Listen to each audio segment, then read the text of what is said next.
ওপার বাংলায় আজ পবিত্র ঈদুল আজহার দিনেও এক চরম উত্তেজনা আর থমথমে পরিস্থিতি বিরাজ করছে। যে মুহূর্তে বাংলাদেশের মানুষ শান্তিতে কুরবানির ঈদ উদযাপন করছে, ঠিক সেই মুহূর্তে ভারতের মাটি থেকে ভেসে আসছে একের পর এক চাঞ্চল্যকর খবর। ঈদের ঠিক আগ মুহূর্ত থেকেই পশ্চিমবঙ্গের কট্টরপন্থী বিজেপি নেতা শুভেন্দু অধিকারী খোলাখুলি হুঁশিয়ারি দিয়ে আসছিলেন যে আইন অমান্য করে কোথাও কোনো কুরবানি বা জমায়েত করতে দেওয়া হবে না। আজ ঈদের দিন সকাল হতেই সেই হুঁশিয়ারি যেন বাস্তবে রূপ নিতে শুরু করেছে। ভারতের বর্ডার ঘেঁষা রাজ্যগুলোতে এবং পশ্চিমবঙ্গের বেশ কিছু সংবেদনশীল এলাকায় সকাল থেকেই কড়া পুলিশি পাহারা বসানো হয়েছে। বিজেপির এই আকস্মিক কড়াকড়ি এবং শুভেন্দু অধিকারীর উস্কানিমূলক বিবৃতির পর আজ ওপার বাংলার মুসলমানদের সাথে ঠিক কী ঘটছে তার প্রতিটি নির্মম বাস্তব চিত্র আজ আপনাদের সামনে তুলে ধরব। পশ্চিমবঙ্গের রাজনীতিতে শুভেন্দু অধিকারী বর্তমান সময়ে মুসলিম বিদ্বেষী এবং কট্টর হিন্দুত্ববাদের সবচেয়ে বড় মুখ হয়ে উঠেছেন। এবারের ঈদের নামাজকে কেন্দ্র করে তিনি স্পষ্ট করে দিয়েছিলেন যে রাস্তায় বা কোনো পাবলিক প্লেসে নামাজ পড়ে সাধারণ মানুষের যাতায়াতে বিঘ্ন ঘটানো যাবে না। আজ ঈদের দিন সকাল হতেই তার এই নির্দেশের প্রভাব দেখা গেছে কলকাতার আশেপাশের বেশ কিছু এলাকায়।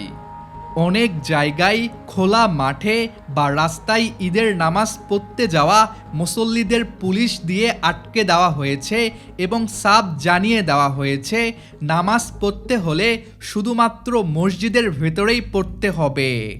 শুভেন্দু অধিকারীর এই অনড় অবস্থানের কারণে অনেক জায়গায় সাধারণ মুসলিমদের সাথে পুলিশের তুমুল তর্কাতর্কি এবং উত্তেজনার সৃষ্টি হয়েছে। ঈদের আনন্দের সকালে যেখানে সম্প্রীতির বার্তা থাকার কথা, সেখানে শুভেন্দুর এমন রাজনৈতিক চাল ওপার বাংলার মুসলিম সমাজকে এক চরম মানসিক চাপের মুখে ফেলে দিয়েছে। পরিস্থিতি শুধু নামাজে বাধা দেওয়ার মধ্যেই সীমাবদ্ধ থাকেনি।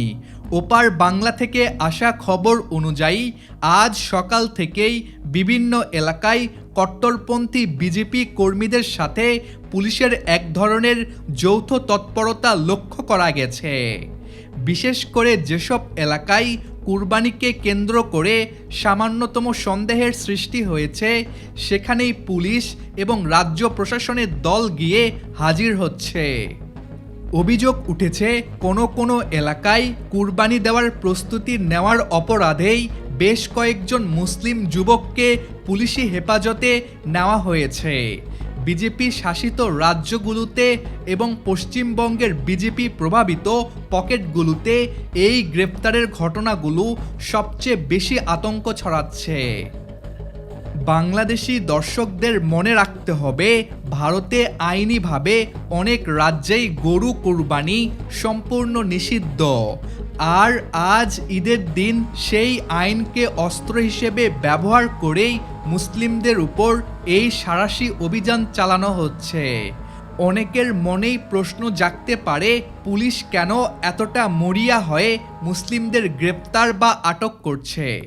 এর পেছনে রয়েছে শুভেন্দু অধিকারী এবং বিজেপির কেন্দ্রীয় নেতাদের সরাসরি আইনি চাপ। শুভেন্দু অধিকারী প্রশাসনকে স্পষ্ট আলটিমেটাম দিয়েছিলেন যে যদি কোনো এলাকায় নিষিদ্ধ পশুর কুরবানি হয়, তবে সেই এলাকার পুলিশ অফিসারকেও রেহাই দেওয়া হবে না। চাকরি বাঁচানোর ভয়ে এবং বিজেপির রাজনৈতিক চাপ সইতে না পেরে আজ ঈদের দিন সকাল থেকেই পুলিশ বাড়ি বাড়ি গিয়ে তল্লাশি চালাচ্ছে। কোনো জায়গায় ছাগল বা মহিষ কুরবানির বৈধতা থাকা সত্ত্বেও শুধুমাত্র সন্দেহের বশে মুসলিম পরিবারগুলোকে হেনস্থা করা হচ্ছে এবং আইনি নোটিশ ধরিয়ে দেওয়া হচ্ছে। এই থমথমে পরিবেশের কারণে ওপার বাংলার অনেক মুসলিম পরিবার আজ আতঙ্কের মধ্যে ঘরের ভেতরেই ঈদের দিনটি অতিবাহিত করতে বাধ্য হচ্ছে। তবে এই চরম প্রতিকূলতার মাঝেও ভারতের কোটি কোটি মুসলমান আজ তাদের ধর্মীয় অধিকার রক্ষায় এক অভূতপূর্ব ধৈর্যের পরিচয় দিচ্ছেন। শুভেন্দু অধিকারীর চক্রান্ত এবং বিজেপির গ্রেপ্তারের ভয়কে উপেক্ষা করেই তারা ঈদের নামাজ সম্পূর্ণ করেছেন। যেখানে গরু কুরবানির উপর কঠোর নিষেধাজ্ঞা রয়েছে, সেখানে তারা মহিষ এবং ছাগল কুরবানি দিয়ে আল্লাহর সন্তুষ্টি অর্জনের নিয়ম পালন করছেন। কট্টরপন্থীরা চেয়েছিল মুসলিমদের উস্কে দিয়ে একটি বড় ধরনের দাঙ্গা বা বিশৃঙ্খলা তৈরি করতে, যাতে ঈদের আনন্দ বিষাদে পরিণত হয়। কিন্তু ওপার বাংলার সচেতন মুসলিম সমাজ অত্যন্ত বুদ্ধিমত্তার সাথে আইনি নিয়ম মেনে কুরবানি সম্পন্ন করে বিজেপির সেই চক্রান্তকে ব্যর্থ করে দিয়েছে।